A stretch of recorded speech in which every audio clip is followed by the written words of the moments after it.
দেখুন, আমরা একাডেমিক কার্যক্রমের বাইরে মাঝে মধ্যে এখানেই পাশেই এই জলাধারের পাশেই আড্ডা দেই, বসি, গল্প করি, সংস্কৃতি চর্চা করি, চা খাই। তখন হঠাৎ করে মনে হচ্ছিল যে এই যে জলাধারটা অনেক সুন্দর এবং নান্দনিক, কিন্তু এখানে আমরা দেখা যায় অজ্ঞতাবশত অথবা দেখেও না দেখার ভান করে অনেক সময় অনেক প্লাস্টিক বর্জ্য বা অনেক কিছু ফেলে এটা নোংরা করছি, যার কারণে একটা সৌন্দর্য নষ্ট হচ্ছে, কিংবা আমাদের এই আঙিনাটাই অনেক সময় অনেক সৌন্দর্য নষ্ট হয়ে যাচ্ছে।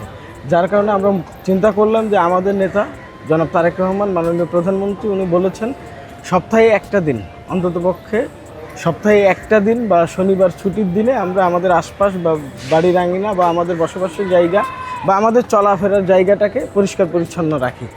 সেই জায়গা থেকেই আসলে উদ্বুদ্ধ হওয়া এবং আমাদের নিজেদের পরিবেশ, আমাদের নিজেদের আঙিনা, আমরা এই বিশ্ববিদ্যালয়ের শিক্ষার্থী, এই জন্য আমরা সকলে মিলে চেষ্টা করেছি এই জলাধারটাকে পরিচ্ছন্ন করা এবং এই জলাধারটাকে আরেকটু সৌন্দর্যমণ্ডিত করার উপলক্ষে আপনারা দেখেছেন যে কমল ফুলের যে চারা আছে, কমল ফুলের চারা আমরা এখানে রোপণ করব। আশাবাদী যে কমল ফুলের সৌন্দর্যে এই জলাধারটি আরও সৌন্দর্যমণ্ডিত হবে।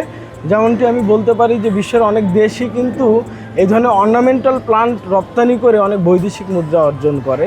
যেমন চীনের ইউয়ান প্রদেশই বছরে প্রায় $516 মিলিয়ন উপার্জন করে এই অর্নামেন্টাল প্লান্টস রপ্তানি করে। তো বাংলাদেশেও আমরা দেখছি পরিষ্কার পরিচ্ছন্ন করছি বিভিন্ন লেক বা জলাধারগুলো, কিন্তু পরক্ষণেই দেখা যাচ্ছে আমাদের অজ্ঞতা কিংবা অসচেতনতার কারণে সেই জলাধারগুলো আমরা আবারও অপরিচ্ছন্ন করে ফেলছি, আবারও অপরিষ্কার করে ফেলছি। তো সেখান থেকে যদি এখানে আমরা একটু কমল ফুলের চারা রোপণ করছি, এখানে যখন ফুল ফুটবে ইনশাল্লাহ, সেই ফুলের সৌন্দর্যে আমাদের মন এবং চোখ দুইটাই জোড়াবে এবং আমাদের যে একাডেমিক এবং আমাদের যে বিশ্ববিদ্যালয়ের পরিবেশের সৌন্দর্য, প্রকৃতি পরিবেশের ভারসাম্য রক্ষায় সেটা ভূমিকা রাখবে। তো এই উদ্যোগ থেকেই আমাদের এই আয়োজন এবং একই সাথে আমরা বৃক্ষরোপণ করেছি, আপনারা দেখেছেন, যেখানে ফলজ বৃক্ষ ছিল, কাঁঠাল ছিল, লেবু ছিল, আম গাছ ছিল, আবার ঔষধি বৃক্ষ, নিম গাছ ছিল।